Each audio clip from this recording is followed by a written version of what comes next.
Bismillahirrahmanirrahim.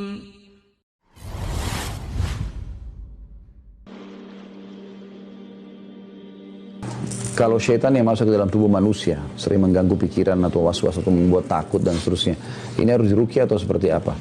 Jadi kita bahas dulu satu persatu ya. Ada orang kesurupan syaitan, itu karena syaitannya yang iseng. Ya. Jadi syaitan iseng, dan ini biasanya dia bisa masuk kalau kita jauh dari ibadah.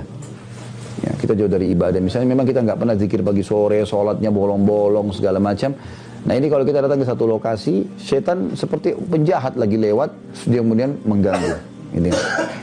Nah ini biasanya lebih mudah untuk keluarkan, karena dengan dia ibadah, dia lari ke ibadah, maka setannya akan merasa kegerahan, kemudian dia akan keluar, gitu kan. Yang kedua, setan juga bisa masuk kalau dia marah, karena ada perbuatan kita yang membuat dia marah, seperti misal kasus, kita kan dianjurkan untuk tidak menyiram air panas atau kencing sembarangan di tempat kosong, kecuali sudah baca Bismillah atau isti'adzah, a'udzubillahi minasyaitonirrajim, gitu kan? Karena biasanya kita kencing di situ atau buang sembarangan air, kemudian kena anaknya jinnya jadi marah masuk ke badan, gitu kan? Nah ini dibahas oleh para ulama, sering terjadi karena diketahui pada saat diruqyah, jinnya mengaku seperti itu, gitu kan? Kalau poin yang pertama tadi itu yang masalah orang lalai dari ibadah, pernah terjadi di Madinah, mahasiswa dari Rusia dia. Saya masih ingat dulu, subhanallah anak ini setiap kali azan maghrib, nggak ke masjid. Dia malah tunggu azan maghrib, lalu dia masuk mandi di kamar mandi. Berulang-ulang terjadi, akhirnya dia kesurupan, kemasukan jin. Lalu dibawa kepada seorang peruqyah di salah satu di sudut kota Madinah, ada di bawah gunung, namanya Syekh Abdullah. Beliau kadang-kadang kalau ruqyah sering direkam gitu kan. Maka dibawalah ke sana, lalu waktu diruqyah, jinnya mengaku kalau orang ini selalu lalai. Lagi azan dia pergi masuk kamar mandi tempat kami masuk menyelamatkan diri. Saya lihat orang ini buka diri, yang terbuka, maka saya masuk. Dan kalau ditanya lalu apa tujuannya syaitan masuk ke dalam badan? Banyak. Yang pertama, dia mudah menguasai.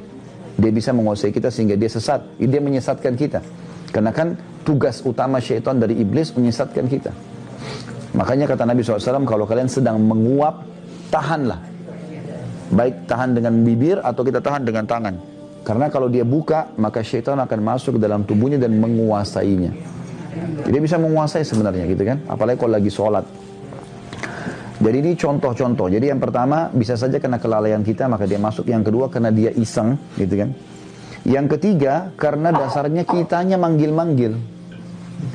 Kitanya suka manggil-manggil ya.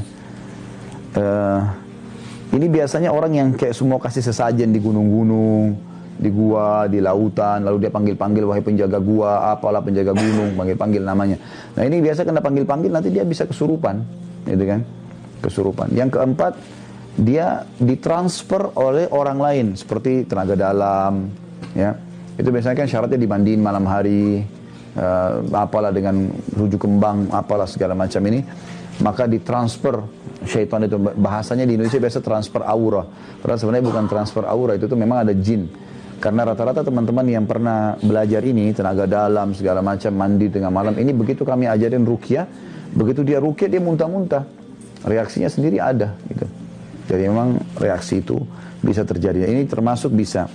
Yang kelima, bisa saja syaitan masuk justru karena dikirim oleh para penyihir. Ya, seperti kita diambil foto misalnya, diambil potongan rambut, diambil apalah, pakaian dalam. Makanya teman-teman sekalian hindari sekali foto yang dipajang. Hindari sekali, kayak kita di medsos itu ya. Padahal sebenarnya itu bahaya sekali itu. Karena kalau ada orang yang hasut sama kita atau malah suka dengan kita, dia bisa ambil foto profil itu, dia sihir. Sudah cukup untuk menjadi alat sihir.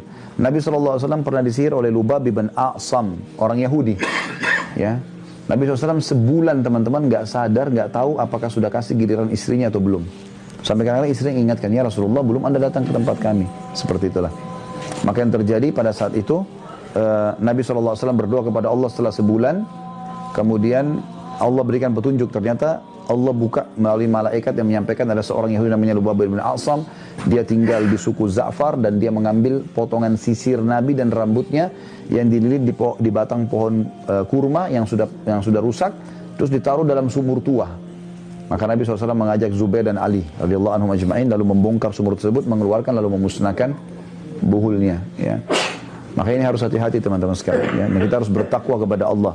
Kata Nabi SAW, siapa yang datang kepada dukun, peramal, penyamun, penyihir, bertanya saja, belum percaya. Coba tebak tangan saya, coba saya mau tahu nasib saya, coba gini dan begitu. Maka tidak diterima sholatnya 40 hari.